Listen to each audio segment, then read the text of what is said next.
อ๋อโอเคครับเดินไงครับทำให้ดูหน่อย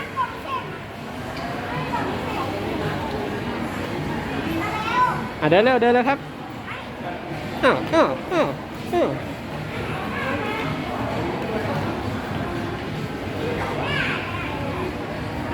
ใช่เหรออยู่นี่ครับ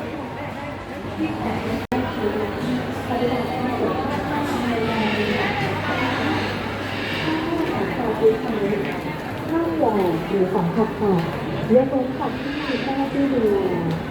ห้ามต่อตู้เดินหรือทำงานในการลดเวลาจะกลุ่มลูกค้าของบริษัท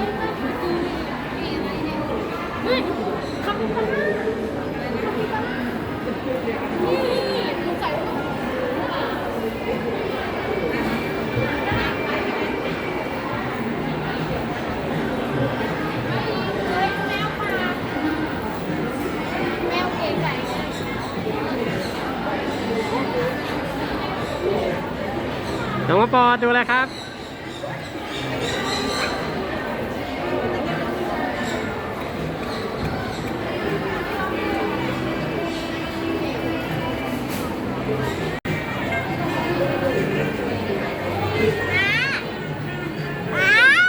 ทำไมครับทำไปเลยครับหนูตรงเนี้ยโดนเหล็กทิ่มไหนหนูตรงเนี้ยโดนเหล็กทิ่มตัวไหนครับตัวไหนแม่ที่โดนเหล็กทิ่มเหล็กยื่นออกมา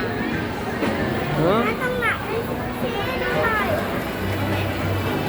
ตัวนี้เหรอไม่ใช่ตัวไหนไม่ตัวว่ายังแล้วตัวไหนล่ะ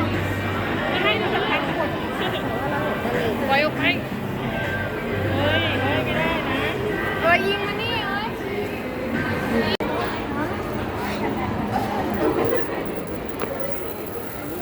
หมดแล้ว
ถึงปลา